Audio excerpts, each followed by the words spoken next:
Your child must not learn these 3 habits from you. क्या आदतें हैं ये जो हमें अपने बच्चों को किसी भी हालत में नहीं सीखने देनी है। पहली चीज, अक्सर बच्चों के सामने पेरेंट्स क्या डिस्कशन करते हैं कि हमारी असफलता का कारण हम खुद नहीं है, कोई और है। अरे मैं अपनी मम्मी की वजह से ये नहीं कर पाई, मेरे पापा ने सपोर्ट नहीं किया, मैं नहीं कर पाई। लेडीज अक्सर कंप्लेन करती है कि मेरे हस्बैंड ने सपोर्ट नहीं किया इसलिए मैं कुछ नहीं कर पाई। तो हम अपनी कमियों का जो जिम्मा है वो किसी और के माथे पे मढ़ रहे होते हैं। तो बच्चे ये सब बहुत अच्छे से ऑब्जर्व कर रहे होते हैं। हमें ये लगता है कि बच्चे कुछ नहीं देख रहे हैं, कुछ नहीं समझ रहे हैं, अपना खेल में मस्त हैं, लेकिन नहीं।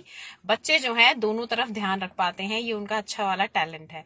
तो आपने कभी भी ऐसी कोई बात बच्चों के आगे नहीं करनी है जिसमें ये पता चल रहा हो कि आप अपनी नाकामयाबी की जिम्मेदारी किसी और को दे रहे हैं।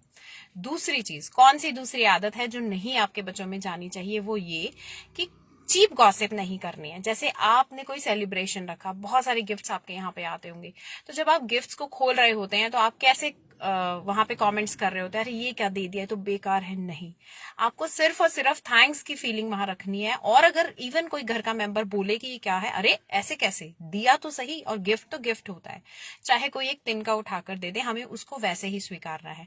और गिफ्ट देने से किसी की वैल्यू ना बढ़ेगी ना घटेगी। मान लीजिए किसी ने अच्छा गिफ्ट दिया तो आप उसके गुणगान कर रहे हैं, किसी ने बेकार गिफ्ट दिया तो आप उसके लिए कुछ कमेंट कर रहे हैं। तो बच्चे ये भी बहुत अच्छे से ऑब्जर्व कर रहे होते हैं और बच्चे लेटर ऑन ये सारी चीजें सीख जाते हैं और वो डिफरेंस क्रिएट करना शुरू कर देते हैं लोगों में, जजमेंटल हो जाते हैं। ये आदत भी हम ही अपने बच्चों को देते हैं।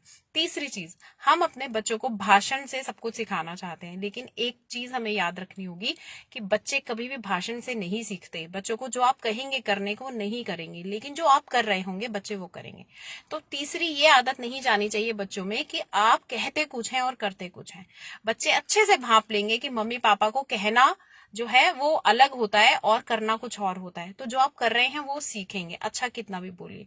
तो याद रखिएगा कि आप जो कहते हो वही आप करते हो, अन्यथा आपके बच्चे वो सब कर रहे होंगे जो आप कर रहे होंगे और आप सोचते होंगे कि मैं इन्हें इतना अच्छा सिखाती हूँ और मेरे बच्चे कर क्या रहे हैं। तो ये चीजें ऐसी हैं जिनका ध्यान हम नहीं रखते हैं, हम गौर ही नहीं करते हैं इन बातों पर, और हमारे बच्चे बहुत ज्यादा एडजस्ट नहीं कर पाते हैं सोसाइटी के अंदर। आज अगर सुइसाइड कोई ज्यादा करता है तो वो पढ़ा लिखा बच्चा भी कर रहा है, नालायक ही नहीं कर रहा है, फेलियर की वजह से नहीं कर रहा है, कॉन्फिडेंस कम होने की वजह से भी कर रहा है। और मदर्स की खासकर ये आदत होती है कि तुम्हारे पापा आएंगे तो मैं उन्हें बताऊंगी। मैं भी ऐसा करती थी, लेकिन जैसे मुझे पता चला कि इसका मतलब हम अपने बच्चों के सामने ये शो कर रहे हैं कि हम अथॉरिटी है ही नहीं, ना हमारे पास डिसीजन लेने की पावर है और हम स्ट्रांग भी नहीं है। तो कहीं ना कहीं आगे चल के हमारी वैल्यू, मतलब जो भी पेरेंट ऐसा बोलता होगा दूसरे पेरेंट को ऊपर रखने के लिए, उसकी वैल्यू कम होगी और बच्चे उस तरफ ज्यादा हो जाएंगे और डरेंगे। और आप बच्चों से अगर डरा कर बात मनवा रहे हैं तो भूल जाइए कि वो भविष्य में आपकी इज्जत करने वाले हैं या सही रास्ते पे चलने वाले हैं। उन्हें पता होना चाहिए क्या नैतिक है क्या अनैतिक है। किसी डर से वो कुछ काम ना करें, क्योंकि वो काम सही है इसलिए उन्हें वो काम करना है। Thank you so much. अगर आपको वीडियो पसंद आया हो तो please do like share and comment. Bye bye.